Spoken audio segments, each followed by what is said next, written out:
ஜெபம். அன்பின் பரலோக பிதாவே, உம்மை நன்றியோடு துதிக்கிறோம் அப்பா, ஸ்தோத்தரிக்கிறோம், நன்றி செலுத்துகிறோம். உம்முடைய அன்புக்காக, உம்முடைய கிருபைக்காக, உம்முடைய இரக்கங்களுக்காக நன்றி அப்பா. நாங்கள் நிற்பதும் நிர்மூலமாகாமல் இருப்பதும் உம்முடைய சுத்த கிருபை தகப்பனே. நன்றி செலுத்துகிறோம். நீர் செய்த நன்மைகள் ஏராளம் ஏராளம் அப்பா. எல்லாவற்றிற்காகவும் நன்றி செலுத்துகிறோம். சிலுவையில் எங்களுக்கு நீர் செய்து முடித்த எல்லா நன்மைகளுக்காகவும் நன்றி செலுத்துகிறோம். அந்த சத்தியத்திற்கு நேராக எங்களை வழிநடத்தி கொண்டிருக்கிறீர். தடைகளை, மனக்கடினத்தை இயேசுவின் நாமத்தினாலே அப்புறப்படுத்துகிறேன். சத்தியத்தை அறிந்து கொள்ளக்கூடிய தாழ்மையுள்ள இருதயங்களை எங்கள் ஒவ்வொருவருக்கும் நீர் தருகிறதற்காய் நன்றி செலுத்துகிறேன் அப்பா. எங்கள் தேவைகளை நீர் அறிந்திருக்கிறீர். எங்களுடைய ஏக்கங்கள், எங்களுடைய பாரங்கள், எங்களுடைய கண்ணீர்கள் எல்லாவற்றையும் நீர் அறிந்திருக்கிறீர். ஏற்ற மன்னாவை நீர் தாரும். வார்த்தையாக நீர் கடந்து வருகிறதற்காய் நான் நன்றி செலுத்துகிறேன். உம்முடைய வார்த்தையை நீர் அற்புதங்களினாலும் அடையாளங்களினாலும் உறுதிப்படுத்துகிறதற்காய் நன்றி செலுத்துகிறேன். என்னை முழுமையாக அர்ப்பணிக்கிறேன். இயேசுவின் மூலம் ஜெபிக்கிறேன் நல்ல பிதாவே, ஆமென். ஹல்லேலூயா, பிரைஸ் தி லார்ட். நன்றி இயேசுவே. இந்த வருடம் முழுவதும் கண்ணின் மணி போல நம்மளை என்ன செஞ்சிட்டு இருக்கிறாரு? காத்து வழி நடத்தி வந்திருக்கிறார். புதிய ஜீவனை நமக்கு கொடுத்திருக்கிறார். அவருடைய தயவு, கிருபை, இரக்கம் எல்லாவற்றையும் என்ன செஞ்சிருக்கிறார்? பாராட்டி இருக்கிறார். தேவனுக்கு எப்படி நன்றி செலுத்தணும், ஏன் செலுத்தணும், அதை தான் நம்ம இன்றைக்கு நம்ம தியானிக்க போறோம். வாசிக்கலாம். 1 தெசலோனிக்கேயர் 5:16, 17, 18. எப்போதும் சந்தோஷமாயிருங்கள், இடைவிடாமல் ஜெபம் பண்ணுங்கள், எல்லாவற்றிலேயும் ஸ்தோத்திரம் செய்யுங்கள். அப்படி செய்வதே கிறிஸ்து இயேசுவுக்குள் உங்களை குறித்து தேவனுடைய சித்தமாயிருக்கிறது. எப்பொழுதும் சந்தோஷமாய் இருங்கள், இடைவிடாமல் ஜெபம் பண்ணுங்கள், எல்லாவற்றிலேயும் ஸ்தோத்திரம் செய்யுங்கள். அப்படி செய்வதே கிறிஸ்து இயேசுவுக்குள் உங்களை குறித்து தேவனுடைய சித்தமாய் இருக்கிறது. தேவனுடைய சித்தம் என்னதான்? எப்பொழுதும் சந்தோஷமா இருக்கணுமா? குறிப்பிட்ட சில நேரம் இதுல என்ன செய்யல, சொல்லல. நீங்க நன்மையை அனுபவிக்கும் போது மாத்திரம் அது என்ன செய்யல, சொல்லல. நீங்கள் விரும்பும் பொழுது, நீங்கள் உணரும் பொழுது அப்படின்னு சொல்லி அதுல என்ன செய்யல, சொல்லல. எப்பொழுதும் சந்தோஷமாய் இருங்கள், இடைவிடாமல் ஜெபம் பண்ணுங்கள். காலையில கொஞ்ச நேரம், இரவு கொஞ்ச நேரம் என்ன செய்யல, சொல்லல. எந்த இடைவெளியும் இல்லை. இடைவிடாமல் என்ன செய்யணுமா? ஜெபம் செய்யணுமா? எல்லாவற்றிலேயும் ஸ்தோத்திரம் செய்யுங்கள். எல்லாவற்றிலேயும், எல்லா காரியங்கள்லயும் என்ன செய்யணுமா? ஸ்தோத்திரம் செய்யணுமா? ஸ்தோத்திரம் அப்படிங்கிறது நன்றி செலுத்துது. எல்லா காரியத்திலையும் எப்படி நன்றி செலுத்த முடியும்? ஒரு நோய் வருது, நன்றி செலுத்த முடியுமா? ஒரு பிரச்சனை வருது, நன்றி செலுத்த முடியுமா? இல்ல. எல்லாவற்றிலேயும் ஸ்தோத்திரம் செய்யுங்கள். அப்படி செய்வதே கிறிஸ்து இயேசுவுக்குள் உங்களை குறித்து தேவனுடைய சித்தமாய் இருக்கிறது. அவருடைய சித்தம் அதுதான். நம்மை குறித்த அவருடைய சித்தம் அதுதான். இந்த ஸ்தோத்திரம் செய்யறதுனா என்ன? இததான் இன்றைக்கு பார்க்க போறோம். ஸ்தோத்திரம் அப்படிங்கிறது நன்றி. எல்லாவற்றிலேயும் எப்படி நன்றி செலுத்த முடியும்? எனக்கு ஒரு துன்பம் வரும் பொழுது, ஒரு பலவீனம் வரும் பொழுது எப்படி நன்றி சொல்வது? என்னை தேவனிடத்திற்கு அது அழைத்து செல்ல போகிறது அப்படிங்கிறதற்காகவா? இல்லை. ஆண்டவராகிய இயேசு கிறிஸ்துவின் மூலம் தேவன் மிக பெரிய மீட்பை கொடுத்திருக்கிறார். நோயிலையோ, பாவத்திலேயோ, சாபத்திலேயோ, அதன் விளைவுகள்லையோ, கட்டுகள்லையோ, பிசாசின் பிடியிலையோ நாம இருக்க வேண்டிய அவசியம் இல்லை. அதற்காக நம்ம என்ன செய்யணும்? நன்றி செலுத்தணும். அந்த பிரச்சனைகளுக்கு நடுவுல நமக்கு ஒரு அதிகாரம் கொடுக்கப்பட்டிருக்கிறது. அதற்காக நம்ம என்ன செய்யணும்? நன்றி செலுத்தணும். அந்த பிரச்சனைகளுக்கு மத்தியில நாம தனியாக இல்லை. நாம தனியாக இல்லை. நம்மை நேசிக்கின்ற தகப்பனோடு நம்ம அதுல என்ன செஞ்சுக்கிட்டு இருக்கிறோம்? நின்று கொண்டிருக்கிறோம். அதற்காக என்ன செய்யணும்? நன்றி செலுத்தணும். ஹல்லேலூயா, பிரைஸ் தி லார்ட். இந்த நன்றி செலுத்துறது அப்படிங்கிறது ஒரு கட்டளை அப்படின்னு சொல்லி நம்ம நினைக்கிறோம். அவரிடமிருந்து ஒரு ஆசீர்வாதத்தை பெற்றுக்கொள்வதற்கு நம்ம நன்றி செலுத்தணும் நம்ம நினைக்கிறோம். அப்படி இல்லை. நன்றி செலுத்துறது அப்படிங்கிறது ஒரு ஆவிக்குரிய ஒரு விதி. ஆவிக்குரிய விதினா என்ன? இந்த பூமியில நிறைய விதிகள் இருக்கு. ஒரு பொருளை மேல தூக்கி போட்டீங்கன்னா என்ன செய்யும்? கீழே விழும். இது ஒரு விதி. இது போல நிறைய விதிகள் இருக்கு. நீங்க இந்த ஊர்ல மேல கல்ல தூக்கி போட்டாலும் கீழே விழதான் செய்யும். அமெரிக்கால தூக்கி போட்டாலும் என்னதான் செய்யும்? விழதான் செய்யும். இந்த விதிய யாரும் மாற்ற முடியாது. அந்த விதியோடு நம்ம ஒத்துழைச்சுதான் என்ன செய்ய முடியும்? வாழ முடியும். அது போலதான் ஆவிக்குரிய உலகமும் ஆவிக்குரிய விதிகளால் செயல்பட்டு கொண்டிருக்கிறது. இது நிறைய பேருக்கு புரிகிறது இல்லை. அதனாலதான் தேவன் நேசிக்கிறார், அவர் நல்லவர், அவர் வல்லவர், இன்னும் ஏன் என் வாழ்க்கை மாறல? அவர் நேசித்தார் என்றால் நான் ஏன் இந்த இடத்துல நிற்கணும்? அவர் என்னை அன்பு செய்கிறார் என்றால் நான் ஏன் இன்னும் இதை பெற்றுக்கொள்ளல?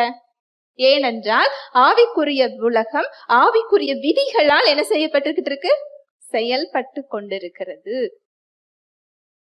அதுல ஒரு மிகப்பெரிய ஒரு விதி என்ன அப்படின்னா, நீங்க நன்றி செலுத்தும் போது தேவனுடைய வல்லமை அங்கு வெளிப்படுகிறது. ஹல்லேலூயா, பிரைஸ் தி லார்ட்.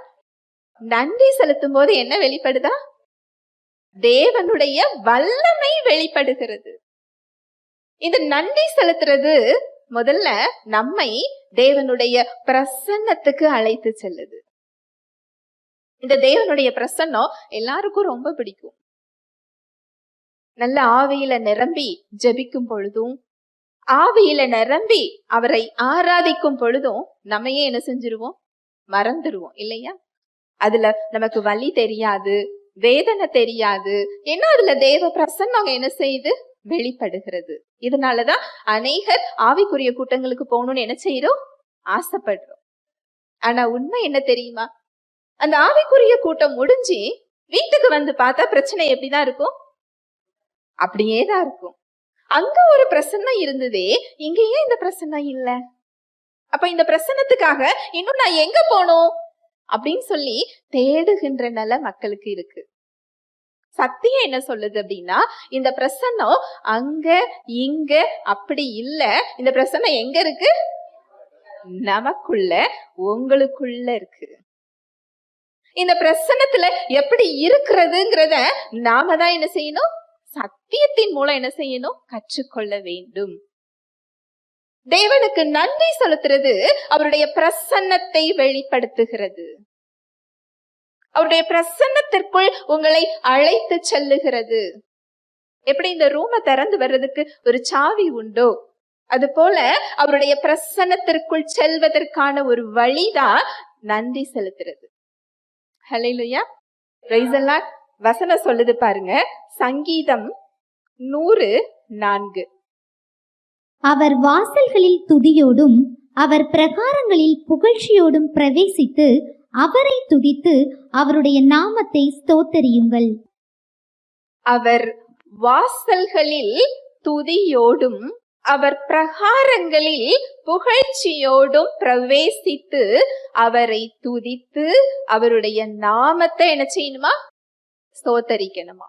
இது ஆங்கிலத்துல எப்படி இருக்கும் அப்படின்னா, என்டர் டு த கேட் அப்படின்னு இருக்கும். அந்த வாசலுக்கு உள்ள போகும் பொழுதே நம்ம துதிச்சுக்கிட்டு நன்றி செலுத்திக்கிட்டே தான் என்ன செய்யணுமா? போகணுமா. தேவனுடைய வாசலுக்கு எப்படி போகணுமா? நன்றி சொல்லி அவரை துதித்து கொண்டுதான் என்ன செய்யணுமா? போகணுமா. அவர் அப்படிதான் நம்மளை எதிர்பார்க்கிறார். ஆனா நம்ம ஜெபிக்கும் போது எப்படி ஜெபிக்கிறோம்?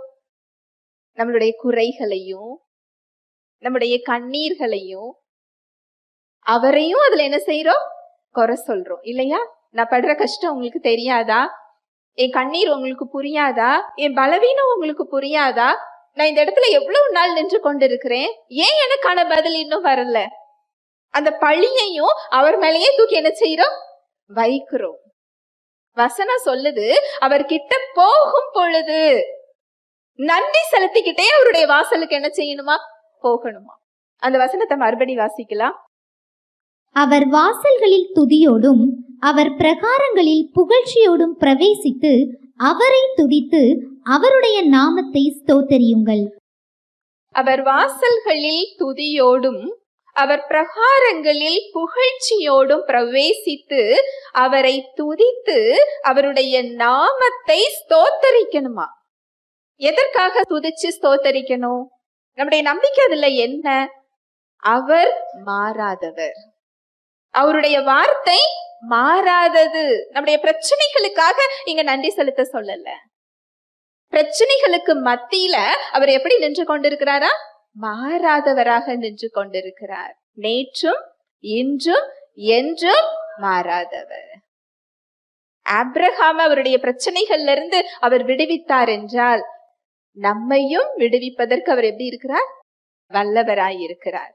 யாக்கோபை அவருடைய எல்லா இன்னல்கள்ல இருந்தும் அவர் விடுவித்து அவர் மீட்டு கொண்டார் என்றால், அவர் இன்றைக்கு உங்களையும் என்னையும் விடுவிக்கிறதுக்கு எப்படி இருக்கிறாரு? வல்லவராக, போதுமானவராக, உண்மையுள்ளவராக இருக்கிறார். அவர் மாறாதவர். வாக்கு உரைத்தவர் அந்த வாக்குக்கு எப்படிப்பட்டவரா? உண்மையுள்ளவர், மாறாதவரா. அதை நம்முடைய வாழ்க்கையில நிறைவேற்றுகிறதற்கு அவர் வல்லமையுள்ளவராக இருக்கிறார். இதற்காக நம்ம அங்க என்ன செய்யணுமா? நன்றி செலுத்தணும். ஹல்லேலூயா, பிரைஸ் தி லார்ட். அவருடைய வார்த்தை எவ்வளவு அழகா இருக்கு இல்லையா? அவர் மாறாதவர். மனிதர்கள் மாறலாம், மனித குணம் என்ன செய்யலாம்? மாறலாம், மனித இயல்பு மாறக்கூடியது. ஆனா அவர் எப்படிப்பட்டவரா? மாறாதவர். நமக்கு ஏன் அங்க வருத்தம் வருது? மனிதர்கள் மேல வைக்கிற நம்பிக்கை, மனிதர்கள் கிட்ட ஏமாந்து போறது, மனிதர்களை நம்ம பாக்குறது இல்ல. அங்க அவரை பார்க்கும் போது நமக்கு அங்க என்ன வந்துரும்? நம்பிக்கை வந்துரும். நமக்கு அவரை பார்க்கும் போது அந்த விசுவாசத்தை நம்மளால என்ன செய்ய முடியும்? பெற்றுக்கொள்ள முடியும். நன்றி செலுத்துறது அப்படிங்கிறது அவருடைய பிரசன்னத்துக்குள்ள அழைத்து செல்லுகிற ஒரு இடம். வசனம் சொல்லுது, அவருடைய பிரசன்னத்துல மலைகள் என்ன செய்யுமா? மெழுகு போல உருகி போகும். நம்மள நிறைய பேருக்கு ஜெபிச்ச உடனே பிரச்சனை மாறணும்னு நம்ம நினைக்கிறோம். நான் ஜெபிச்சுக்கிட்டே தான் இருக்கிறேன், நீங்க சொன்ன வசனங்களை சொல்லிதான் நான் ஜெபிக்கிறேன், நீங்க சொன்ன வசனங்களை தான் நான் பேசுகிறேன், நீங்க சொன்ன வசனங்களை தான் நான் கேட்டுக்கிட்டே இருக்கிறேன், இன்னும் என் பிரச்சனை என்ன செய்யல? மாறல. ஏன் மாறல தெரியுமா? இன்னும் சிந்தனை என்ன செய்யல? மாறல. சிந்தனைக்குள்ள என்ன பிரசன்னம் இருக்குதோ அதுதான் வெளியில என்ன செய்யும்? வெளிப்படும். உங்க சிந்தனையில அவருடைய பிரசன்னம் வெளிப்பட்டு விட்டால் உங்க சூழ்நிலைகள் இயல்பாகவே அங்க என்ன செஞ்சிடும்? மாறிடும். ஏன்னா சத்தியம் சொல்லுது, அவருடைய பிரசன்னத்துல மலைகள் மெழுகு போல உருகி ஓடும். கர்த்தருடைய ஆவி எங்கேயோ அங்கே விடுதலை உண்டு.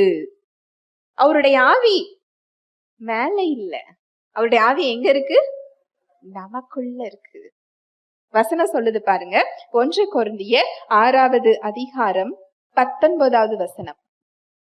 உங்கள் சரீரமானது நீங்கள் தேவனாலே பெற்றும் உங்களில் தங்கியும் இருக்கிற பரிசுத்த ஆவியினுடைய ஆலயமாய் இருக்கிறதென்றும் நீங்கள் உங்களுடையவர்கள் அல்லவென்றும் அறியீர்களா? உங்கள் சரீரமானது நீங்கள் தேவனாலே பெற்றும். அதுக்கு எத்தனை நன்றி சொல்லலாம் இல்லையா? நம்ம சரீரம் யாரால பெற்றிருக்கிறோமா? தேவனால பெற்றிருக்கிறோம். ஒருத்தங்க நமக்கு ஒரு சாக்லேட் கொடுத்தா எவ்வளவு நன்றி சொல்றோம் இல்லையா? நம்ம பஸ்ல போகும்போது உட்கார்றதுக்கு எழுந்தவங்க சீட்டு கொடுத்தா எவ்வளவு நன்றி செலுத்துறோம். ஒரு சின்ன உதவி செஞ்சா நம்மளால என்ன செய்ய முடியல? மறக்க முடியல. நம்முடைய சரீரத்துக்கு உயிர் கொடுத்து சரீரத்தையே யாருதான் கொடுத்திருக்கிறாரா? தேவன் கொடுத்திருக்கிறார். இதற்கு எத்தனை நன்றி சொல்றதற்கு அவர் தகுதியுள்ளவரா இருக்கிறார் இல்லையா? பாத்திரவானாய் இருக்கிறார். நம்முடைய தகுதிக்கு அவர் எப்படிப்பட்டவரா இருக்கிறாரு? பாத்திரவானாய் இருக்கிறார். உங்கள் சரீரமானது நீங்கள் தேவனாலே பெற்றும் உங்களில் தங்கியும் இருக்கிற பரிசுத்த ஆவியினுடைய ஆலயமாய் இருக்கிறதென்றும். நம்மில் யாரு தங்கி இருக்கிறாரா? பரிசுத்த ஆவியானவர். பரிசுத்த ஆவியானவர் நமக்குள்ள தங்கி இருக்கிறாருன்னு வசனம் சொல்லுது. இந்த பிரசன்னத்தை நம்மளால எப்பொழுதும் உணர முடியுதா இல்லையா? நான் கேக்குற கேள்வி புரியுதா? ஆவியானவர் எப்பொழுதும் எங்கதான் இருக்கிறாரா? நமக்குள்ளதான் இருக்கிறாரு. நமக்குள்ள அவர் எப்பொழுதும் இருந்தால் நம்ம எதுலதான் இருந்துகிட்டு இருக்கிறோம்? அவருடைய பிரசன்னத்துலதான் இருக்கிறோம். ஆனா நம்முடைய உணர்வுகள் அதை சொல்லுகிறதா? என் கேள்வி அதுதான். இல்ல. நம்முடைய உணர்வுகள் கண்ணீரை தருது, கவலைய தருது, பயத்தை தருது, கோபத்தை தருது, வைராகியத்தை தருது, ஒருத்தவங்க மேல எரிச்சலை கொடுக்குது இல்லையா? ஆனா உள்ள யார் இருக்கிறா? பரிசுத்த ஆவியானவர். அப்ப உள்ள பரிசுத்த ஆவியானவர் இருக்கும் பொழுது பிரச்சனைகள் அங்கு மெழுகு போல உருகதானே செய்யணும் இல்லையா? வசனம் அப்படித்தானே சொல்லுது. வசனம் என்ன சொல்லுது? கர்த்தருடைய ஆவி எங்கேயோ அங்கே விடுதலை உண்டு. அவருடைய ஆவி எனக்குள் இருந்தால் நாம எப்படிதான் இருக்கணும்? விடுதலையோடு இருக்க வேண்டும். நோயில இருக்கணும்னு அவசியம் இல்லை. அவசியம் இல்ல, மாத்திரம் இல்ல, நோயில இருப்பது தேவனுடைய சித்தம் இல்லை. அவர் இருக்கிற இடத்துல நோய் என்ன செய்யாது? இருக்காது, இருக்க முடியாது. அது தன்னோட அறிகுறிகள், தன்னோட பெட்டி படுக்கையெல்லாம் எடுத்துக்கிட்டு என்னதான் செய்யணும்? ஓடிதான் போகணும். உங்க பிரச்சனைகள் அனுபவிச்சிருக்கலாம், வேலை இல்லாம இருக்கலாம், பிள்ளைகளால வருத்தப்பட்டிருக்கலாம், பொருளாதார பிரச்சனையில இருக்கலாம், நோயில பிரச்சனையில இருக்கலாம், உடைந்து போன உறவுகளோடு நின்று கொண்டிருக்கலாம். கர்த்தருடைய ஆவி எங்கேயோ அங்கே விடுதலை உண்டு. ஹல்லேலூயா, பிரைஸ் தி லார்ட். ஏன் அப்படின்னா நம்ம உணர்வுகளின் அடிப்படையில தேவனை தேடிக்கிட்டு இருக்கிறோம். தேவன் ஆவியானவர். ஆவியான தேவனை உங்க கையால தொட்டு என்ன செய்ய முடியாது? பார்க்க முடியாது. உங்க உணர்வுகளால நீங்க ஒரு சில சமயம் அவரை உணர முடியுமே தவிர எப்பொழுதும் அவரை உணர்வுகளால என்ன செய்ய முடியாது? அறிந்து கொள்ள முடியாது. அதனாலதான் நான் அடிக்கடி சொல்லுவேன், உணர்வுகளில் தேவனை என்ன செய்யாதீங்க? தேடாதீங்க. அது உங்களுக்கு சில சமயங்கள்ல சோர்வை கொடுக்கும். அவர் பிரசன்னத்துல இருக்கும் போது உங்களுக்கு சந்தோஷம் வரும். அதை விட்டு நீங்க பிரச்சனைக்குள்ள போகும்போது உங்களுக்கு அங்க என்ன வரும்? பயம் வரும், சந்தேகம் வரும், குழப்பம் வரும், சோர்வு வரும். அப்போ அந்த பிரசன்னத்துக்குள்ள நான் எப்படி போறது? அது ஜெபித்து வருகிறது இல்லை, நீங்கள் விசுவாசிப்பதினால் வருவது. உங்க பிரச்சனைகளுக்கு மத்தியில நீங்க அவருடைய நாமத்தை சொல்லி, அவருடைய வார்த்தையை சொல்லி, அவர் சிலுவையில் செய்து முடித்தவற்றிற்காக நீங்கள் நன்றி சொல்ல சொல்ல சொல்ல அங்க பிரசன்னம் என்ன செய்ய ஆரம்பிக்கும்? வெளிப்பட ஆரம்பிக்கும். ஹல்லேலூயா, பிரைஸ் தி லார்ட். இது நீங்க தீர்மானம் எடுத்து செய்ய வேண்டிய ஒரு செயல். பிரச்சனைக்கு மத்தியில நீங்க என்ன செய்யணும்? தீர்மானம் எடுத்து, நான் இத குறை சொல்ல போகிறேனா? நான் இந்த பலவீனத்துல நான் நிற்க போகிறேனா? என் பிரச்சனையே நான் பார்க்க போகிறேனா? இல்ல இதற்கு மத்தியில எனக்கு அவருடைய வார்த்தை கொடுக்கப்பட்டிருக்கிறதே, இதற்கு மத்தியில அவர் எனக்கு எல்லாவற்றையும் செய்து முடித்தவராக எனக்குள் இருக்கிறார் என்று வேதம் சொல்லுகிறதே, நான் அதை பிடிக்க போகிறேனா? அவரை நான் சார்ந்து கொள்ள போகிறேனா? இது ஒரு சாய்ஸ் தான், இது ஒரு தீர்மானம் தான். பவுல் சீலாவை சிறைச்சாலையில அடைச்சு வச்சிருந்தாங்க.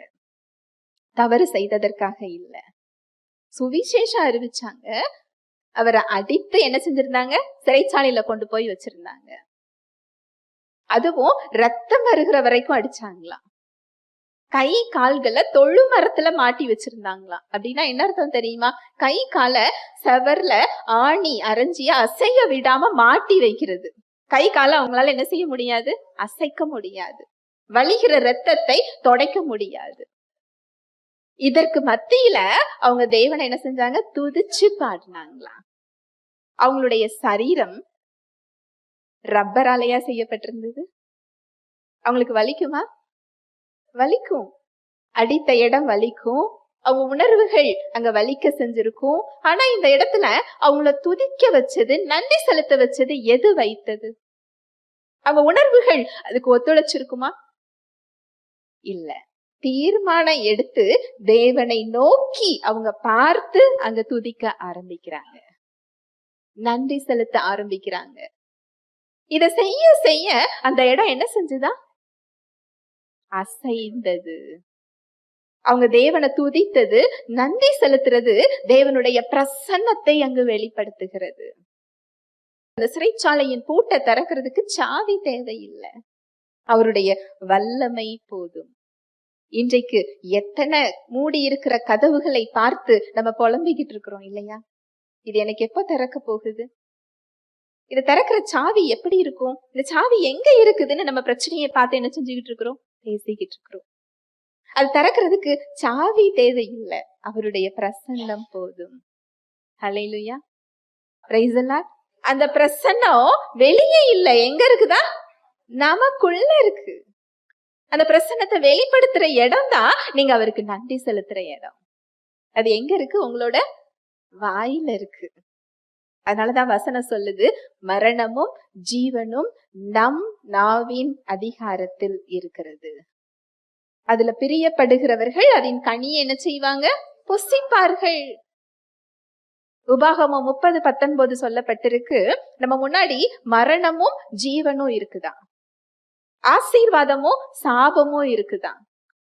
நீயும் உன்னுடைய சந்ததிகளும் பிழைக்கும் படிக்கு நீ ஜீவனை தெரிந்து கொள். நீயும் உன் சந்ததிகளும் பிழைக்கும் படிக்கு நீ ஜீவனை தெரிந்து கொள். நமக்கு பதில் பக்கத்துல உள்ளவங்க என்ன செய்ய முடியாது? தெரிந்து கொள்ள முடியாது. அவரவர் விஷயத்துக்கு அவரவர் தான் என்ன செய்யணும்? தேர்ந்தெடுக்க வேண்டும். ஹல்லேலூயா, பிரைஸ் தி லார்ட். இன்றையிலிருந்து இந்த பிரசன்னத்தை வெளியில தேடாதீங்க. பிரசன்னம் எங்க இருக்கு? நமக்குள்ள இருக்கு. இத உங்க உணர்வுகள்ல தேடாதீங்க, அவருடைய வார்த்தையில தேடுங்க. அவருடைய வார்த்தைகளை உங்க சிந்தனைகளுக்கு நீங்க கொடுக்கறதன் மூலம், அவரை அறிந்து கொள்றதன் மூலம், அவருக்கு நீங்க நன்றி செலுத்த எல்லாவற்றிலேயும் ஸ்தோத்திரம் செய்யுங்கள் தான் வசனம் சொல்லுது.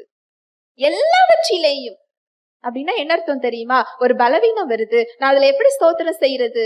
எதற்காக எனக்கு அங்க ஸ்தோத்திரம் செய்ய சொல்லி இருக்கிறது? அந்த பலவீனம் என்னை உங்களை மேற்கொள்ள முடியாது. ஒரு பிரச்சனை வருது, நான் எப்படி அதுல நன்றி செலுத்த முடியும்? ஏனென்றால் வசனம் சொல்லுது, தேவனால் பிறப்பதெல்லாம் உலகத்தை ஜெயிக்கும். நம்முடைய விசுவாசமே உலகத்தை ஜெயிக்கின்ற ஜெயமாய் இருக்கிறது. அந்த வார்த்தைக்காக, அந்த வார்த்தையை கொடுத்தவருக்காக, அதை சிலுவையில் செய்து முடித்தவருக்காக இங்க என்ன செய்ய சொல்லுது? நன்றி செலுத்த சொல்லுகிறது. ஹல்லேலூயா, பிரைஸ் தி லார்ட். இது ஒரு கடமை கிடையாது, இது ஒரு கட்டாயம் கிடையாது. இது நீங்க சுகத்தையோ விடுதலையையோ ஆசீர்வாதத்தையோ பெற்றுக்கொள்வதற்காக நீங்க செய்யற செயல் இல்ல. இந்த நன்றி செலுத்துறது அப்படிங்கிறது அவருடைய பிரசன்னத்துக்குள்ள செல்லக்கூடிய வழி. அவரோடு நீங்க நெருங்கி செல்வதற்கான ஒரு வழி. அந்த வழியை இயேசு கிறிஸ்து சிலுவையில் உண்டு பண்ணி முடித்து விட்டார். நம்ம எல்லாம் அந்நியர்களா இருந்தோம், அவருடைய வார்த்தைக்கு எப்படி இருந்தோமா? அந்நியர்களா இருந்தோமா? தேவன் கிட்ட செல்லவே முடியாது, ஆவியில மரித்து போயிருந்தோம். தேவனுக்கும் நமக்கும் ஒரு பெரிய பிரிவு இருந்தது. இதை சரி செய்கிறதற்காக ஆண்டவராகிய இயேசு கிறிஸ்து தேவன் மாம்சத்தில் வெளிப்பட்டார். தன்னுடைய சரீரத்துல அந்த ஆக்கினையை ஏற்றுக்கொண்டு நீங்களும் நானும் நிற்கின்ற இடத்துல நமக்கு பதிலாக அவர் நின்று எல்லாவற்றையும் செய்து முடித்தவராக, அவருடைய மாம்சமாகிய திரை கிழிக்கப்பட்டதன் மூலம் புதிதும் ஜீவனுமான மார்க்கத்தை அங்கு உண்டு பண்ணி இருக்கிறார். இதுதான் நமக்கு கொடுக்கப்பட்ட நிச்சயம். வழியே இல்லாத இடத்துல நான் உனக்கு என்ன செய்வேன்னு சொல்றாரு? வழியை உண்டு பண்ணுவேன். அங்க இஸ்ரவேல் மக்கள் எகிப்திலிருந்து விடுவித்து கொண்டு செல்லுகிறார். சின்ன சின்ன அற்புதங்கள் எல்லாம் இல்ல, பலத்த அற்புதங்கள். பலத்த அற்புதங்கள், அவங்க கண் அதை பார்க்குது. அதுல ஒரு விளைவுகள் கூட அவங்கள நெருங்கல, ஒரு விளைவுகள்ல கூட அவங்க நிற்கவில்லை. அந்த தேசத்துல இருந்து பொன்னோடும் பொருளோடும் ஒரு அடிமைக்கு எதிர்காலமே கிடையாது. அவங்க வேலைக்கு கூலி இல்லாம அவங்க வேலை செஞ்சுக்கிட்டு இருந்தாங்க. அப்படிப்பட்ட மக்களை பொன்னோடும் பொருளோடும் அவர் என்ன செஞ்சாரா? புறப்பட்டு வர செய்தார். அங்க செங்கடல் முன்னாடி போய் நிற்கிறாங்க. ஒரு பக்கம் மலை, ஒரு பக்கம் காடு, பின்னாடி ஒரு பெரிய ராணுவம். எகிப்து ராணுவம் அந்த காலத்துல ஒரு பெரிய வலிமை வாய்ந்த ஒரு நாடு, ஒரு வலிமை வாய்ந்த ஒரு ராணுவம். ரதங்களோடும் குதிரைகளோடும் படை வீரர்களோடும் பார்வோன் ராஜா இந்த மக்களை பிடிக்கணும்னு சொல்லி என்ன செய்கிறார்? பின் தொடர்ந்து வருகிறார். இந்த மக்களுக்கு போறதுக்கு வழியே கிடையாது. மலைக்குள்ள போனாலும் அவங்க மாட்டிக்கொள்ளுவார்கள், காட்டுக்குள்ள போனாலும் என்ன செய்வாங்க? மாட்டிக்கொள்வாங்க. முன்னாடி கடல், கடல்ல என்ன கிடையாது? வழியே கிடையாது. இம்பாசிபிலிட்டி. இங்க வசனம் சொல்லுது பாருங்க, ஏசாயா 43:16-17.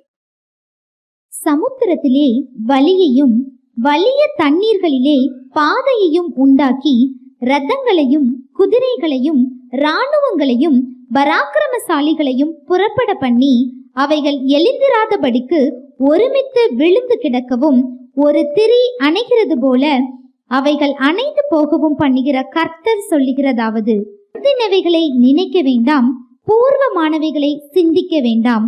இதோ நான் புதிய காரியத்தை செய்கிறேன், இப்பொழுதே அது தோன்றும், நீங்கள் அதை அறியீர்களா? நான் வனாந்திரத்திலே வழியையும் அவாந்தர வெளியிலே ஆறுகளையும் உண்டாக்குவேன். சமுத்திரத்திலே வழியையும் வலிய தண்ணீர்களிலே பாதையையும் உண்டாக்கி. இது வெறும் வார்த்தையா? இல்ல, இது சொல்ல போனா இது வரலாறு இல்லையா? சமுத்திரத்துல அவர் பாதையை அங்க என்ன செஞ்சாரு? உண்டாக்கினார். சமுத்திரத்துல பாதையை என்ன செய்ய முடியாது? உண்டாக்க முடியாது. அதுவும் உலர்ந்த தரை, வெட்டாந்தரையாக மாற்றி அந்த மக்களை கடந்து வர செய்தாரா. ஹல்லேலூயா, பிரைஸ் தி லார்ட். அது போல இன்றைக்கு உங்களோட வாழ்க்கையிலையும் இதே வழி தெரியாத இடத்துல நீங்க நின்று கொண்டிருக்கலாம். அங்க வழிய உண்டு பண்றதற்கு அவர் போதுமானவராக இருக்கிறார். புதிய காரியத்தை நான் செய்யறேன், நீங்க ஏன் திகைச்சு நிற்கிறீங்க? நீங்க முந்தினவைகளை நினைக்க வேண்டாம், பூர்வமானவைகளை சிந்திக்கவும் வேண்டாம். நாமெல்லாம் யோசிச்சு பார்ப்பதற்கு முன்பதாகவே நமக்கு அவர் மீட்பிற்கு ஒரு வழியை ஆயத்தம் செய்து வைத்திருக்கிறார். நீங்க பிறந்த பிறகா இயேசு கிறிஸ்து வெளிப்பட்டார்? இல்ல. நம்மெல்லாம் மீட்பு வேண்டும் என்று கேட்ட பிறகா இயேசு கிறிஸ்து சிலுவையில ரத்தம் சிந்தினார்? நம்முடைய தேவையெல்லாம் நம்ம உருவாகின பிறகா அவர் அங்கு மீட்பை கொடுத்திருக்கிறார்? இல்ல. நம்மெல்லாம் பிறக்கும் முன்பதாகவே, நம்முடைய தேவைகள் உருவாகிறதற்கு முன்பதாகவே அந்த தேவை அங்க சிலுவையில என்ன செய்யப்பட்டாச்சு? சந்திக்கப்பட்டாச்சு. எவ்வளவு பெரிய ஒரு அன்பு இல்லையா? எப்படி அங்க செங்கடல்ல ஒரு பாதையை உண்டு பண்ணினாரோ அது போல மனு குலத்திற்கு மீட்பிற்கான பாதை கிறிஸ்துவின் மூலம் உண்டாக்கப்பட்டது. ஹல்லேலூயா, பிரைஸ் தி லார்ட். அதே வழியை உண்டு பண்ணின கிறிஸ்து தான் இன்றைக்கு உங்களுக்குள்ளேயும் எனக்குள்ளேயும் வாசம் செய்கிறார். வழியை உண்டு பண்ணுகிறவரை நமக்குள்ள வைத்து கொண்டு ஏன் தகச்சு நிற்கணும்? ஒரு பெரிய வழியை உண்டு பண்ணி வைத்திருக்கிறார். தேவன் கிட்ட நம்ம தைரியமா போகலாம். அவரை அப்பான்னு சொல்லி அழைக்கக்கூடிய உரிமை, அவருடைய வாக்கு தத்தங்களுக்கு சுதந்திரவாளியாக இருக்கக்கூடிய உரிமை. நம்ம பயந்து பயந்து போக வேண்டிய தேவை இல்லை. எனக்கு இது கிடைக்குமா கிடைக்காதா? இல்ல, அது என்னுடையது. அதற்கு நான் உரிமையானவனாக நான் இருக்கிறேன். எப்பேற்பட்ட ஒரு நிச்சயம் இல்லையா? இதற்கு நீங்க நன்றி செலுத்தும் பொழுது அவருடைய பிரசன்னம் வெளிப்படும். அவரோடு நீங்க நெருங்கி செல்ல முடியும். அவரை விசுவாசிக்கிறது தான் நீங்க நெருங்கி போற வழி. அநேகர் என்கிட்ட கேட்கிற கேள்வி என்ன அப்படின்னா, பிரச்சனைக்கு மத்தியில நான் விசுவாசிக்கணும்னு நினைக்கிறேன், எனக்கு விசுவாசம் வரலையே. எனக்கு சத்தியங்களை கேட்கும் பொழுது, அதை தியானிக்கும் பொழுது விசுவாசம் வருது. எனக்கு பிரச்சனையை பார்த்தா என்ன வருது? பயம் வருது, சோர்வு வருது. நான் இதை பயப்படக்கூடாதுன்னு நினைக்கிறேன், ஆனா எனக்கு பயம் வருது. ஏனென்றால் அவரை காட்டிலும் நமக்கு பிரச்சனை எப்படி தெரியுது? பெருசா தெரியுது. பிரச்சனையை காட்டிலும் அவர் பெரியவராக நமக்கு தெரியும் பொழுது அங்க என்ன வராது? பயம் வராது. இதுக்கு என்ன அர்த்தம் தெரியுமா? நம்ம அதை எதை பக்கத்துல வச்சு பாக்குறோங்கிறது தான். பிளைட், விமானத்தை தூரத்துல வச்சு பாத்தீங்கன்னா எப்படி இருக்கும்? குட்டியா ஒரு புள்ளியா கூட தெரியும். அதுக்காக அதோட சைஸ் அதுதானா? இல்ல. நாம வேணா சொல்லிக்கலாம் விமானம் ரொம்ப குட்டியா இருக்குன்னு, என்ன செய்யலாம், சொல்லி கொள்ளலாம். ஆனா உண்மை அது கிடையாது. அத பக்கத்துல போய் பார்த்தாதான் அதோட உண்மையான உருவம் என்ன செய்யும் தெரியும். தேவனும் அது போலதான். நீங்க எந்த இடத்துல வச்சு பாக்குறீங்கிறத பொறுத்துதான். அவர் அருகில போய் பார்த்தாதான் அவர் எவ்வளவு பெரியவர் என்பது உங்களுக்கு என்ன செய்யும் தெரியும். நீங்க அருகில போய் பார்க்காம அவரை எப்படி நீங்க அறிந்து கொள்ள முடியும்? அவர் பக்கத்துல நீங்க போகாம அவரை பத்தி உங்களுக்கு எப்படி தெரியும்? அவர் மாறாதவர் என்பது உங்களுக்கு எப்படி புரியும்? அவர் வல்லமை உங்களுக்கு எப்படி புரியும்? அவருடைய அன்பை எப்படி புரியும்? அவருடைய கிருபை எப்படி புரியும்? அது புரியாம எப்படி உங்களுக்கு அவர் பெரியவராக தெரிவார்? ஹல்லேலூயா, பிரைஸ் தி லார்ட். எப்படி பக்கத்துல வச்சு பாக்குறது? எப்படி தூரத்துல வச்சு பாக்குறது? இது எப்படி இருக்கு? இதுவும் யார் கையில தான் இருக்கு? உங்க கையில தான் இருக்கு. அது அவர் கையில இல்ல. நீங்க எதை உயர்த்துகிறீர்களோ அது உங்களுக்கு பெரிதாக தெரியும். மறுபடியும் சொல்றேன், நீங்க எதை உயர்த்துகிறீர்களோ அது உங்களுக்கு எப்படி தெரியும்? பெருசா தெரியும். உதாரணத்துக்கு, ஒரு பலவீனத்துக்கு மத்தியில டாக்டருடைய ரிப்போர்ட் நம்ம கையில இருக்கு. அது ஒரு பெரிய பயங்கரமான நோயின்னு சொல்லி ரிப்போர்ட் சொல்லுது. டாக்டரும் ஒரு முறை என்ன செஞ்சிட்டாரு? சொல்லிவிட்டார். அவர் ஒரு முறை சொன்னா போதும், நம்ம காதுக்குள்ள அது எத்தனை முறை கேட்கும்? 1000 முறை. அந்த ஒவ்வொரு உச்சரிப்பும் அந்த வார்த்தையும் காதுக்குள்ள என்ன செஞ்சுக்கிட்டே இருக்கும்? கேட்டுக்கிட்டே இருக்கும். அத நம்ம 1000 தடவை என்ன செஞ்சிருவோம்? சொல்லிடுவோம். இது போல பொருளாதார பிரச்சனையா இருக்கலாம், உறவுகள் பிரச்சனையா இருக்கலாம்.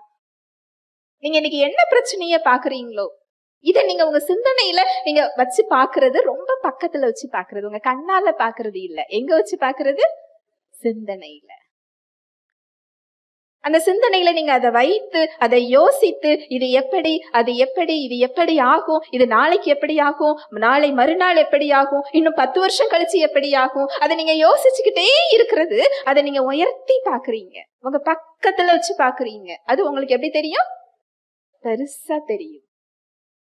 மாறாக அதெல்லாம் உண்மைதான். உங்களுக்கு பொருளாதார பிரச்சனை இருக்கிறது உண்மைதான். நாளைக்கு இவ்வளவு கடன் செலுத்த வேண்டிய தேதி இருக்கு, உண்மைதான். இத்தனை பேர் வந்து நிற்பாங்க, கேள்வி கேட்பாங்க, அது உண்மைதான். டாக்டர் ரிப்போர்ட் இப்படி சொல்லி இருக்கு, அது உண்மைதான். உங்க பிள்ளைகளை குறித்த பாரம் உண்மைதான். ஆனா இது எல்லாவற்றிற்கும் மத்தியில் வழியே இல்லாத இடத்தில் வழியை நான் உண்டு பண்ணுகிறேன் என்று சொன்னவர் ஒரு வார்த்தை கொடுத்திருக்கிறார். நான் உனக்கு புதிய காரியத்தை செய்கிறேன். அந்த வசனத்தை மறுபடி வாசிக்கலாம். இதோ நான் புதிய காரியத்தை செய்கிறேன், இப்பொழுதே அது தோன்றும், நீங்கள் அதை அறியீர்களா? நான் வனாந்தரத்திலே வழியையும் அவாந்தர வெளியிலே ஆறுகளையும் உண்டாக்குவேன். இதோ நான் புதிய காரியத்தை செய்கிறேன், அதுவும் எப்பொழுது தோன்றுமா? நவ். பிறகு நான் என்ன செய்யல சொல்லல, இப்பொழுதே அது தோன்றும், நீங்கள் அதை அறியீர்களா? நான் வனாந்தரத்திலே வழியையும் அவாந்தர வெளியிலே ஆறுகளையும் உண்டாக்குவேன். அவர் வல்லமை அதுதான். அவர் செயல்படுகிற விதம் அதுதான். நீங்க எப்படிங்கிற கேள்விய கேட்காதீங்க. ஏன்னா அவருக்கு ஒரு பெயர் இருக்கு. அவர் நாமம் அதிசயமானவர். அதிசயம்னா என்ன? நடக்காத ஒன்று நடக்கிறதுக்கு பெயர் தான் என்னது? அதிசயம்தான். நம்ம தேவனுக்கு ஒரு நாமம் என்னது தெரியுமா? அதிசயமானவர். அவர் வெளிப்பட்டாலே அங்க என்னதுதான்? அதிசயம்தான். நமக்கு ஒரு ரொம்ப க்ளோஸா ஒரு ஃப்ரெண்ட் இருக்காங்க, இல்ல நம்மளுக்கு ஒரு அப்பா இருக்காங்கன்னு வச்சுக்கிடுவோமே. அவங்க வித்தியாசமா முடியாத செயலெல்லாம் செய்வாங்க. அப்படி ஒரு திறமை அவங்க கிட்ட இருக்கு அப்படின்னா நம்ம அவங்க கிட்ட என்ன செய்வோம்னா எதிர்பார்ப்போம் இல்லையா? அதை கொண்டு போய் கொடுப்போம். எனக்கு இதை செஞ்சு காமிங்க, இதை நீங்க செஞ்சிருங்க, இந்த வேலையை எனக்கு நீங்க செஞ்சு முடிச்சிருங்க. ஏன்னா அது உங்களால என்ன செய்ய முடியும்? செய்ய முடியும். சொல்லுவோமா இல்லையா? சொல்லுவோம் இல்லையா? ஆனா நம்ம தேவன் கிட்ட ஏன் நம்ம அப்படி எதிர்பார்க்கிறது இல்ல? அவர் நாம என்னது? அதிசயமானவர். அவர் மாம்சத்துல பிறந்தது எப்படி பிறந்து வந்தாரு? அதிசயமானவர். கன்னியின் வயிற்றுல அவர் எப்படி பிறந்தாரு? அதிசயமானவர். எப்படி 3ஆவது நாள் உயிர்த்தெழுந்தார்? அதிசயமானவர். அவர் செஞ்ச வல்லமைகள் எல்லாம் அதிசயமானவைகள். அப்புறம் நம்ம வாழ்க்கையில மட்டும் இது எப்படி நடக்கும்? இது எப்படி இவர் சொல்லி இருக்கிறாரே அது எப்படி நடக்கும்? அதனாலதான் அது என்ன செய்யல? நடக்கல. ஹல்லேலூயா. Praise the Lord. நம்மளுடைய வாய் ஒரு முறை சொல்லுது, நான் அவரை நம்புறேன், அவருக்கு வல்லமை இருக்கு, அவர் சர்வ வல்லவர். இது எப்படி ஆகும்? ரெண்டும் நம்ம என்ன செய்யறோம்? பேசுறோம். இரு மனம் உள்ளவன் அவரிடத்திலிருந்து எதையாவது பெறலாம் என்று எண்ணாதிருப்பானாக. இதுக்கு பேரு விசுவாசம் இல்ல. நம்புறோம். அங்க மரியாள் என்ன சொன்னாங்க? நான் புருஷனை அறியேனே. இது ஓ பலத்துல இல்லம்மா, பரிசுத்த ஆவியானவர் உன்னை நிழலிடுவார்.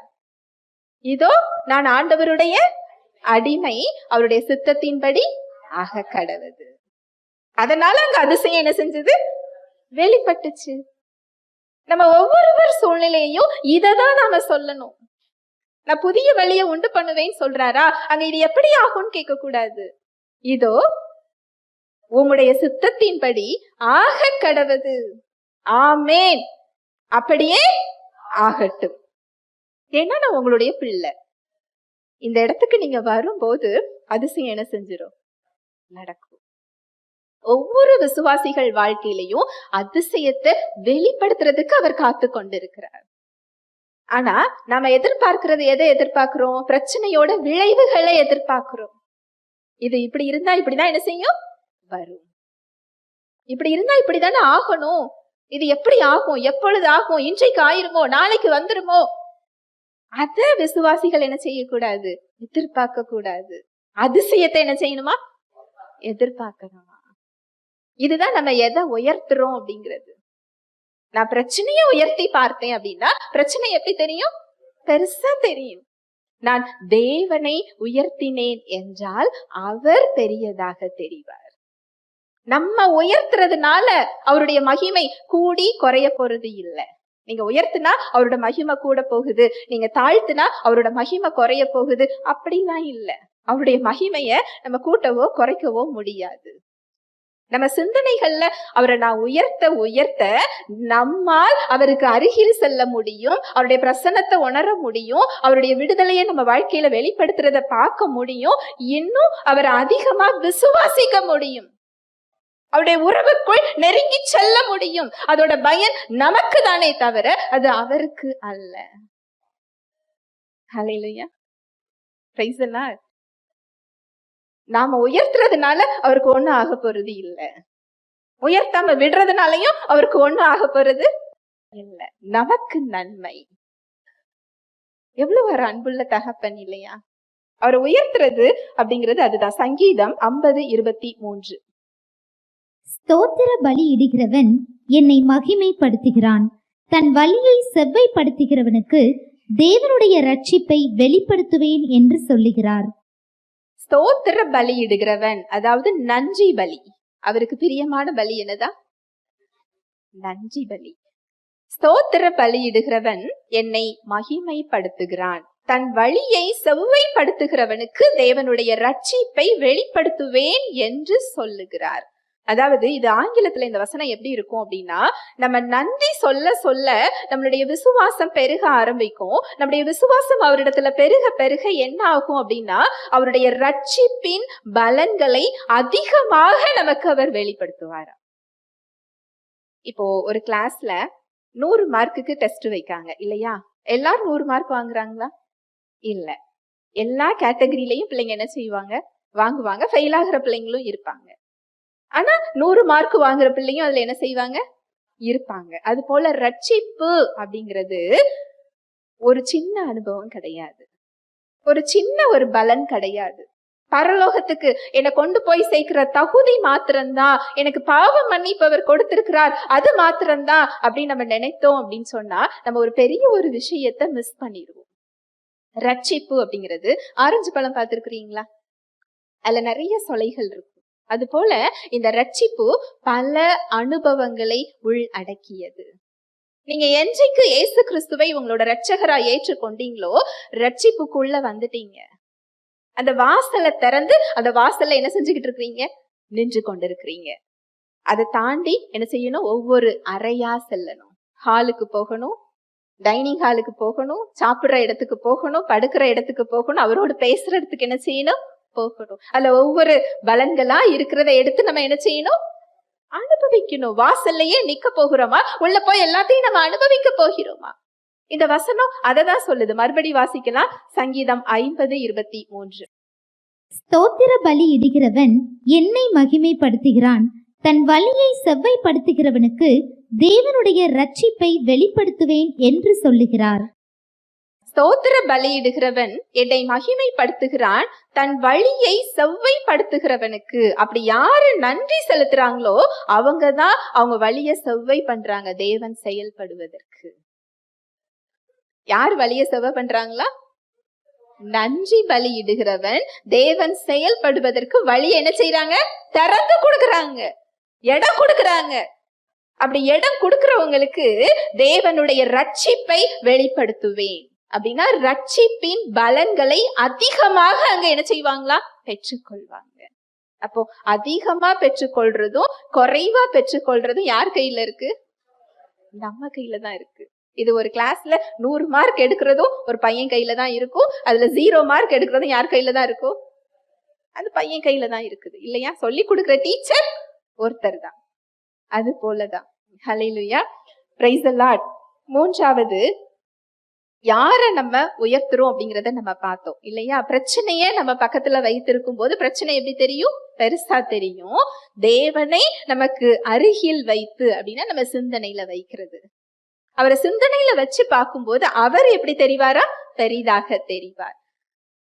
அவரை அருகில வச்சு பார்க்கும்போது நம்மளால அங்க அவருக்கு நன்றி செலுத்த முடியும்.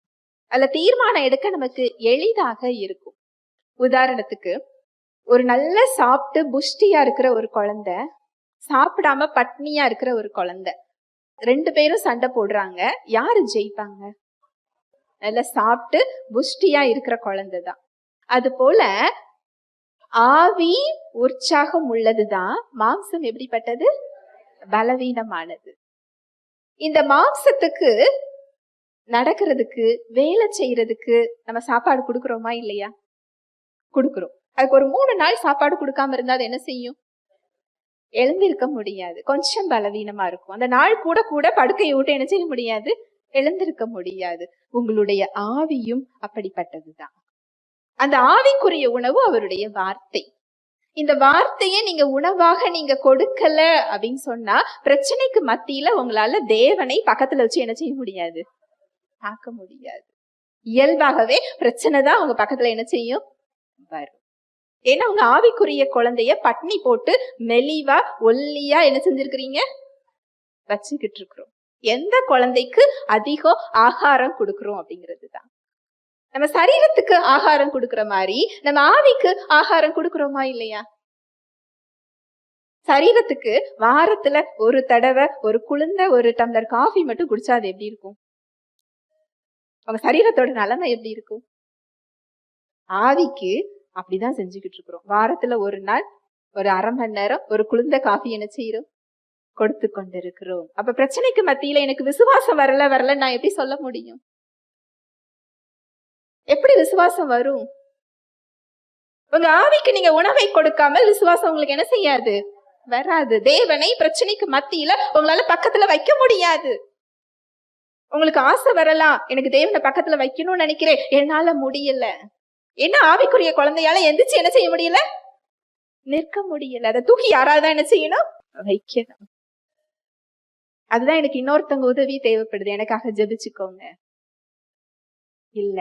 நீங்க இன்னொருத்தங்களுக்கு ஜெபிக்கும்படி அவர் உங்களை என்ன செஞ்சிருக்கிறார்? வைத்திருக்கிறார். இன்னொருவரை தூக்கி எழுப்பும்படி அவர் என்ன செய்திருக்கிறார்? வைத்திருக்கிறார். உங்களிடத்துல உருவாகக்கூடிய கனிகளை இன்னொருவர் புசிக்கும்படி உங்களை அவர் என்ன செஞ்சிருக்கிறார்? வைத்திருக்கிறார். ஹல்லேலூயா, பிரைஸ் தி லார்ட். அடுத்து நன்றி சொல்றது நமக்கு என்ன செய்யுது அப்படின்னா சமாதானத்தை தருதான். இந்த சமாதானத்தை நம்ம எங்கெல்லாம் தேடுறோம் இல்லையா? நம்ம நினைக்கிறோம் எனக்கு இந்த கடன் அடைப்பட்டு விட்டது என்றால் எனக்கு ரொம்ப நிம்மதி, சமாதானம் அப்படின்னு நினைக்கிறோம். இந்த நோய் சரியா எனக்கு ரிப்போர்ட் வந்துட்டுன்னா எனக்கு சமாதானம். நான் நினைச்ச காரியம் நடந்தது, என் பிரச்சனை முடிஞ்சதுன்னா சமாதானம் அப்படின்னு நம்ம நினைக்கிறோம். இந்த சமாதானம் எனக்கு வெளியே இருந்து வர்றது இல்ல, நமக்கு உள்ள இருந்து வர்றது. இது நீங்க தேவனுக்கு நன்றி சொல்றதுனால இந்த சமாதானம் என்ன செய்யுமா? வெளிப்படும். வசனம் சொல்லுது, பிலிப்பியர் 4:6-7. நீங்கள் ஒன்றுக்கும் கவலைப்படாமல் எல்லாவற்றையும் குறித்து உங்கள் விண்ணப்பங்களை ஸ்தோத்திரத்தோடே கூடிய ஜெபத்தினாலும் வேண்டுதலினாலும் தேவனுக்கு தெரியப்படுத்துங்கள். அப்பொழுது எல்லா புத்திக்கும் மேலான தேவ சமாதானம் உங்கள் இருதயங்களையும் உங்கள் சிந்தனைகளையும் கிறிஸ்து இயேசுவுக்குள்ளாக காத்து கொள்ளும். 6வது வசனம், நீங்கள் ஒன்றுக்கும் கவலைப்படாமல். இது நீங்க உங்களுக்கு ஆறுதல் சொல்றாருன்னு தயவு செஞ்சு என்ன செய்யாதீங்க, நினைக்காதீங்க. இது கட்டளை. நம்ம என்ன செய்யக்கூடாதா? ஒன்றுக்கும் அதுதான் ரொம்ப முக்கியம். நான் இதுக்கு கவலைப்படலாம், இதுக்கு படக்கூடாது அப்படிலாம் இதுல என்ன செய்யல, சொல்லல. நீ பெரிய காரியத்தை என்கிட்ட தந்துரு, சின்ன விஷயத்த நீ வச்சுக்கோ அப்படின்னு சொல்லல. நீங்க ஒன்றுக்கும் என்ன செய்யக்கூடாது? கவலைப்படக்கூடாது. நீங்க ஒன்றுக்கும் கவலைப்படக்கூடாது அப்படின்னா நான் பொறுப்பு இல்லாதவளா இருக்க மாட்டேனா? எனக்கு ஆரம்பத்துல இந்த சத்தியத்துக்குள்ள வரும்போது எல்லாத்தையும் அவர்கிட்ட கொடுத்துட்டா என்னோட ரெஸ்பான்சிபிலிட்டி, அப்ப எனக்கு பொறுப்பு இல்லைன்னு ஆயிராதா? நான் அநேக முறை இதை யோசிச்சிருக்கிறேன். என் பிள்ளைங்களை குறிச்சு, கணவரை குறிச்சு, ஊழியத்தை குறிச்சு, அவங்க செய்யற வேலையை குறிச்சு எல்லாத்தையும் நான் அவர்கிட்ட தூக்கி கொடுத்துட்டேன். நான் ஒண்ணுமே செய்ய வேண்டாம் அப்படின்னா எனக்கு பொறுப்பு இல்லையே, நான் சும்மா இருக்கிறதால அர்த்தம். நான் அதுக்கு ஏதாவது செய்யணுமே. இப்படி நான் அநேக முறை யோசிச்சது உண்டு. ஆனா சத்தியம் தெரியதான் நான் செய்யறத காட்டிலும் அவர் செய்யறது எப்படி இருக்கும்? சிறந்ததாக இருக்கும், பெரியதாக இருக்கும், நன்மையானதாக இருக்கும், உயர்ந்ததாக இருக்கும். நீங்க ஒன்றுக்கும் கவலைப்படாமல் எல்லாவற்றையும் குறித்து, உங்க முன்னாடி இன்னைக்கு என்ன காரியங்கள் இருக்குதோ எல்லாமே இதுல சேரும். எல்லாவற்றையும் குறித்து உங்கள் விண்ணப்பங்களை ஸ்தோத்திரத்தோடே கூடிய ஜெபத்தினாலும் வேண்டுதலினாலும் தேவனுக்கு தெரியப்படுத்துங்கள். எப்படி தேவனுக்கு தெரியப்படுத்தணுமா? ஸ்தோத்திரம்னா நன்றி அப்படின்னு நம்ம பார்த்தோம். நன்றியோடு கூடிய ஜெபம், இதுதான் தேவன் விரும்புகின்ற ஜெபம். தாவீது ராஜா சங்கீதத்துல எடுத்து வாசிச்சு பாத்தீங்க அப்படின்னா அநேக பிரச்சனைகளை, பெரிய பெரிய பிரச்சனைகளை சந்தித்தவர். அவரை எதிர்த்து நிறைய பேர், அவர் கூட இருந்தவங்க, அவருடைய மகன் எல்லாருமே அவருக்கு விரோதமா வந்தாங்க. நான் நன்மைதான் செஞ்சேன், ஆனா எனக்கு அவங்க தீமை செய்யறாங்க, நான் கீழே விழுறதுக்காக எனக்கு குழிய வெட்டுறாங்க, அவங்களுடைய வாய் கசப்புனால நிறைஞ்சிருக்கு, அப்படி அவர் நிறைய துன்பத்தை சொல்லுவாரு. ஆனா அந்த சங்கீதத்துக்கு அடியில பாத்தீங்க அப்படின்னா, ஆனாலும் என் கண்கள் உண்மையே நோக்கி கொண்டிருக்கிறது, ஆனாலும் நான் உண்மையே நம்பி கொண்டிருக்கிறேன். என் ஆத்துமாவே நீ கர்த்தரையே நோக்கி அமர்ந்திரு, ஏனென்றால் நான் நம்புவது எனக்கு இப்படி வராது, எப்படி வரும்? அவராலே வரும். அவரை விட ஒரு சிறந்த உடன்படிக்கையின் கீழே இன்னைக்கு நீங்களும் நானும் இருக்கிறோம். அவருடைய காலத்துல ஏசு கிறிஸ்து வரல, நம்முடைய காலத்துல ஏசு கிறிஸ்து வெளிப்பட்டு இருக்கிறார். நம்ம தேவனுடைய பிள்ளைகளாக மாற்றப்பட்டிருக்கிறோம், அவரோட உறவுக்குள்ள இருக்கிறோம். அவர் தங்கி இருக்கிற உறைவிடமாக நம்மை அவர் தெரிந்து வைத்திருக்கிறார். நம்ம பயப்படுகிறதுக்கு நமக்கு அடிமைத்தனத்தின் ஆவியை நாம பெறல, பிள்ளையின் ஆவியை நாம பெற்றிருக்கிறோம்.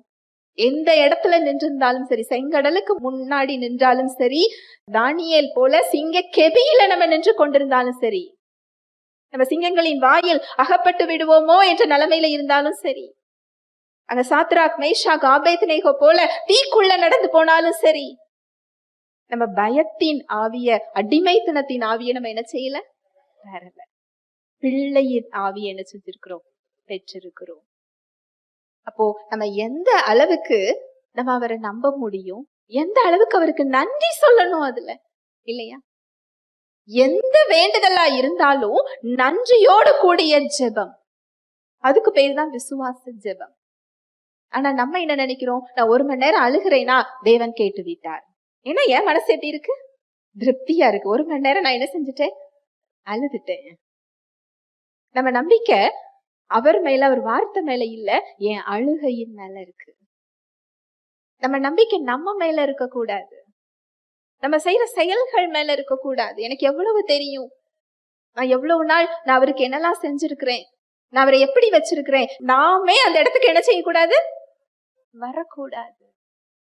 நம்முடைய நம்பிக்கை கிறிஸ்து ஒருவர் மாத்திரமே.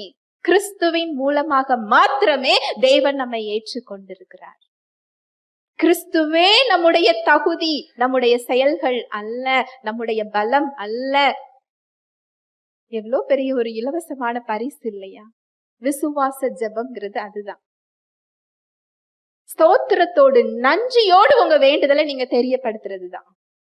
இந்த பிரச்சனை இப்படி இருக்குப்பா, ஆனா எனக்கு உங்க வார்த்தை என்ன சொல்லுது? இது உண்மைதான். நாளைக்கு இந்த பிரச்சனை எனக்கு நான் சந்திக்கதான் செய்ய போறேன், எதிர்கொள்ள போறேன். ஆனா உங்க வார்த்தை சொல்லுது, எனக்கு விரோதமாக உருவாகும் எந்த ஆயுதமும் வாய்க்காதே போகும். உனக்கு எதிராக ஒரு வழியா வந்தா அவங்க எத்தனை வழியா ஓடி போவாங்களா? 7 வழியா ஓடி போவார்கள். வார்த்தை சொல்லுகிறது. இந்த அதிகாரத்தை எனக்கு நீங்க தந்திருக்கிறீங்க, நான் இங்க தனியாக இல்லை அப்படின்னு சொல்லி நீங்க அவருடைய வார்த்தைக்கான நன்றியோடு உங்க வேண்டுதலை நீங்க சொல்ல சொல்ல அங்க என்ன நடக்குது பாருங்க. அதுக்கு அடுத்த வசனத்தை வாசிக்கலாம். அப்பொழுது எல்லா புத்திக்கும் மேலான தேவ சமாதானம் உங்கள் இருதயங்களையும் உங்கள் சிந்தனைகளையும் கிறிஸ்து இயேசுவுக்குள்ளாக காத்துக்கொள்ளும். அப்பொழுது எல்லா புத்திக்கும் மேலான தேவ சமாதானம். இந்த சமாதானத்தை தானே நம்ம தேடுறோம் இல்லையா? படுத்தா நமக்கு என்ன வரணும்? தூக்கம் வரணும். தூக்கம் வரணுங்கிறதுக்காக எத்தனை மாத்திரை போடுறோம் இல்லையா? மாத்திரை போட்டு தூக்கம் வரலாம், ஆனா தூங்கி எழுந்த உடனே மறுபடியும் அந்த பிரச்சனை என்ன செய்யும்? ஏறி நம்ம சிந்தனைக்குள்ள உட்கார்ந்து கொள்ளும். அப்போ மாத்திரை ஒரு தற்காலிகம்தான். இந்த தேவ சமாதானம் உங்க பிரச்சனை இருக்கும் பொழுதே உங்க சிந்தனைகளை மேற்கொள்ளுமா? உங்க பிரச்சனை அப்படிதான் இருக்கும். பிரச்சனையில மாற்றம் இருக்காது. முதல்ல மாற்றம் எங்க வருமா? சிந்தனையில. உடனே நீங்க அந்த வார்த்தையை ஏற்றுக்கொண்ட உடனே, அவருக்கு நீங்க நன்றி சொன்ன உடனே எங்க வரும் மாற்றம்? சிந்தனையில. எல்லா புத்திக்கும் மேலான அப்படின்னா உங்களுக்கே தெரியாது, பிரச்சனை அப்படிதான் இருக்கும். ஆனா நீங்க எப்படி இருப்பீங்க? சமாதானமா இருப்பீங்க. உங்களுக்கு புரியாது பிரச்சனை எப்படிதான் இருக்கும், அப்படியே தான் இருக்கும். ஆனா அந்த சமாதானம் உங்களை மேற்கொள்ளும். இது ஒரு அறிகுறி. இந்த சமாதானத்துக்குள்ள நீங்க வந்துட்டீங்கன்னா அடுத்து நீங்க விடுதலை என்ன செஞ்சிருவீங்க? பார்த்துருவீங்க. நிறைய பேர் எங்களை தேடி வருவாங்க, சத்தியங்களை கொடுப்போம். ஆனா அவங்க பேசுகிற பேச்ச வச்சே அவங்க விடுதலையை எப்போ பெற்றுக்கொள்வாங்கன்னு எங்களால என்ன செய்ய முடியும்? தெரிந்து கொள்ள முடியும். இந்த சமாதானத்துக்குள்ள அவங்க வந்துட்டாங்கனாலே அவங்க உடனே அதை என்ன செஞ்சிருவாங்க? பார்த்துருவாங்க.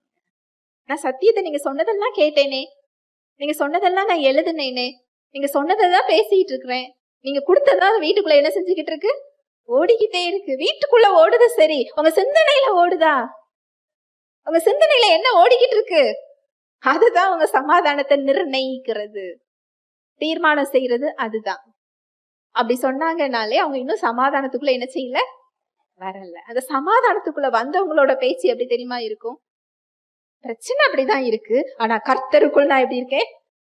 சந்தோஷமா இருக்கிறேன், நான் பெற்றுக்கொண்டேன். அப்படிதான் அவங்க வாயில என்ன செய்யும்? வரும். இப்படி ஒருத்தங்க இந்த இடத்துக்கு வந்துட்டா அடுத்தவங்க விடுதலை என்ன செஞ்சிருவாங்க? பார்த்துருவாங்க. நீங்க இதையே உங்க அறிகுறியா என்ன செஞ்சுக்கலாம்? எடுத்துக்கொள்ளலாம். ஹல்லேலூயா, பிரைஸ் தி லார்ட். அடுத்து நீங்க தேவனை மகிமைப்படுத்தும் போது பிரச்சனைக்கு மத்தியில அவருடைய வார்த்தையை சொல்லி நீங்க நன்றி செலுத்தும் போது, உங்க வேண்டுதல நீங்க நன்றியோடு அவருக்கு தெரிவிக்கும் பொழுது, அவருடைய வல்லமைய சொல்லி அவர் கடந்த காலத்துல செஞ்ச நன்மைகளை நீங்க அவருக்கு நன்றி செலுத்தும் பொழுது, உங்களுக்கு நீங்க எதிர்கொண்டுகிட்டு இருக்கிற பிரச்சனைகளையும் மேற்கொள்ளக்கூடிய விசுவாசத்தை நீங்க என்ன செஞ்சுக்குவீங்க? பெற்றுக்கொள்வீங்க. சந்தோஷத்தை பெற்றுக்கொள்வீங்க. தேவ சந்தோஷம். கர்த்தருக்குள் மகிழ்ச்சியா இருப்பதே நம் பலன். இது ஆங்கிலத்துல எப்படி இருக்கும்னா, கர்த்தருடைய மகிழ்ச்சியை பெற்றுக்கொள்வதே நம் பலன். இதெல்லாம் நீங்க அவருக்கு நன்றி சொல்லும் போது வெளிப்படக்கூடிய வல்லமைகள். இயல்பாகவே அதுல அவருடைய வல்லமை என்ன செய்ய ஆரம்பிக்கும்? வெளிப்பட ஆரம்பிக்கும். அடுத்து கடைசியா நீங்க நன்றி செலுத்தும் போது சாத்தான் அவனுடைய அதிகாரத்தை இழந்து விடுகிறான். நம்ம வாழ்க்கையில எந்த இடத்துல நின்று கொண்டிருக்கிறானோ அதை செயல்படக்கூடிய அந்த இடம் அவனுக்கு என்ன செய்யப்படுகிறது? இழந்து போகிறான். ஏற்கனவே அவனுக்கு அதிகாரம் கிடையாது. நம்ம எங்க அவனுக்கு இடம் கொடுத்து வச்சிருக்கிறோமோ அந்த இடத்துலதான் அவன் அதிகாரத்தோட என்ன செஞ்சுக்கிட்டு இருப்பான்? நின்று கொண்டிருப்பான். நீங்கள் நன்றி செலுத்தும் போது அந்த இடமும் அவனுக்கு பறிக்கப்பட்டு அவன் வெளியில என்ன செஞ்சிருவான்? போயிடுவான். என்ன வசனம் சொல்லுது? கொலோசையர் 2:15. துரைத்தனங்களையும் அதிகாரங்களையும் உரிந்து கொண்டு வெளியரங்கமான கோலமாக்கி அவைகளின் மேல் சிலுவையிலே வெற்றி சிறந்தார். துரைத்தனங்களையும் அதிகாரங்களையும் உரிந்து கொண்டு வெளியரங்கமான கோலமாக்கி அவைகளின் மேல் சிலுவையில் வெற்றி சிறந்தார். சாத்தானுக்கு நம்ம வாழ்க்கையில இடமே கிடையாது. அவனுடைய இடம் எது அப்படின்னா, ஒரு விசுவாசியோட கால்களுக்கு கீழே. உங்க சரீரத்திலேயோ, உங்க வாழ்க்கையிலையோ, உங்க சிந்தனையிலையோ, உங்க தலைக்கு மேலேயோ அவனால என்ன செய்ய முடியாது? வர முடியாது. நீங்க நன்றி செலுத்தும் போது ஏசு கிறிஸ்தவனுடைய அதிகாரத்தை உரிந்து கொண்டிருக்கிறார். அவன் என் வாழ்க்கையில வர முடியாது. அவனை மேற்கொள்ளக்கூடிய அந்த அதிகாரம் எனக்குள்ள, கிறிஸ்துவுக்குள்ள எனக்கு கொடுக்கப்பட்டிருக்கிறது அப்படின்னு சொல்லி நீங்க நன்றி செலுத்தும் போது அந்த அதிகாரம் செயல்பட ஆரம்பிக்குது. உங்களோட அதிகாரம் என்ன செய்ய ஆரம்பிக்குது? செயல்பட ஆரம்பிக்குது. அவனுடைய என்ன விளைவுகளை உங்ககிட்ட கொடுத்திருக்கிறானோ அதெல்லாம் அவன் எடுத்துக்கிட்டு என்னதான் செய்யணும்? வெளியே போகதான் செய்யணும். ஹல்லேலூயா, பிரைஸ் தி லார்ட். எப்படி அங்க துதிச்சு நன்றி செலுத்தும் போது எரிகோ கோட்டை என்ன செஞ்சுதா? இடிந்து விழுந்தது. எரிகோ கோட்டை துதிக்கிறதுனால அது என்ன செய்யாது? இடிந்து விழாது. தேவனுடைய வல்லமை அங்கு வெளிப்பட்டதுனால அது என்ன செய்யுது? விழுகிறது. அப்ப துதி, நன்றி அவருடைய வல்லமையை அங்க என்ன செய்யுது? வெளிப்படுத்துகிறது. அது போல உங்க வாழ்க்கையில எரிகோ கோட்டை மாதிரி என்ன பிரச்சனைகள் இருக்கிறதோ நீங்க நன்றி செலுத்தும் போது அந்த வல்லமை வெளிப்படும். அங்க பிசாசின் ஆளுகையினால அந்த இடத்துல என்ன செய்ய முடியாது? இருக்க முடியாது.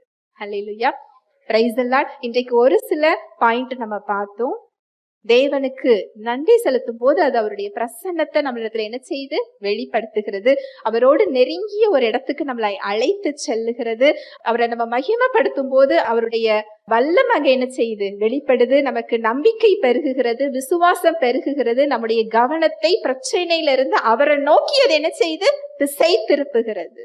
அவர் பெரியவராக தெரிய வைக்கிறது. அடுத்து நம்முடைய இருதயத்துக்கு, சிந்தனைக்கு சமாதானத்தை, சந்தோஷத்தை, அது ஒரு பலத்தை, விசுவாசத்தை நன்றி செலுத்துறது என்ன செய்யுது? கொடுக்குது. கடைசியாக என்ன பார்த்தோம் அப்படின்னா, சாத்தான நம்முடைய வாழ்க்கையில இருந்து அது என்ன செய்யுது? வெளியே தள்ளுகிறது.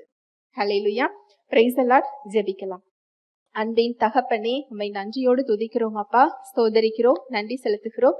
உம்முடைய அன்புக்காக, உம்முடைய கிருபைக்காக, இரக்கங்களுக்காக நன்றி அப்பா. இந்த வருடம் முழுவதும் எங்களை கண்ணின் மணி போல காத்து வழி நடத்தி வந்தீங்க. நீர் செய்த நன்மைகள் ஏராளம்.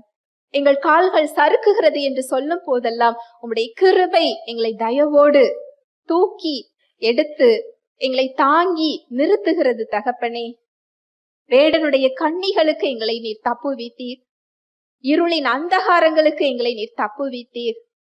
மறைவான கண்ணிகளுக்கு எங்களை விடுவித்தீர் தகப்பனே. எத்தனையோ இடங்கள்ல அப்பா எங்களை நீர் ஒரு தகப்பன் பிள்ளையை சுமப்பது போல எங்களை நீர் சுமந்து கொண்டு வந்தீரப்பா. உடைய தோளின் மீது சுமந்து கொண்டு வந்தீர். காலை தோறும் உடைய புது புது கிருபையினால் எங்களை நீர் திருப்தி ஆக்கினீர் தகப்பனே. தாயின் கருவில் எங்களை காப்பாற்றினீர். முதிர் வயது உள்ளவர் ஆகும் வரைக்கும் நான் உங்களை தாங்குவேன், ஏந்துவேன், சுமப்பேன், தப்புவிப்பேன் என்று சொல்லி இருக்கிறீரப்பா. நம்முடைய கிருபைகளுக்காக, நீ தந்த ஆசீர்வாதங்களுக்காக, வாக்கு தத்தங்களுக்காக, கிறிஸ்துவின் மூலம் கொடுத்த மீட்புக்காக நாங்கள் நன்றி செலுத்துகிறோம் ராஜா. உமக்கு நன்றி செலுத்துகிற அந்த நன்றி பலியை இன்று எங்களுக்கு நீர் கற்றுக் கொடுத்திருக்கிறீர். உடைய பிரசன்னத்திற்குள்ள வரக்கூடிய வழியை எங்களுக்கு நீர் கற்றுக் கொடுத்திருக்கிறீர். பிரச்சனைகளுக்கு மத்தியில சமாதானத்தை, சந்தோஷத்தை, உடைய பலத்தை, விடுதலையை பெற்றுக்கொள்ளக்கூடிய வழியை இன்று கற்றுக் கொடுத்திருக்கிறீரப்பா. நாங்கள் மாற வேண்டிய இடங்களை சுட்டி காண்பித்திருக்கிறேன். வந்திருக்கிற ஒவ்வொருவரையும் உடைய கரத்தில் தருகிறேன்.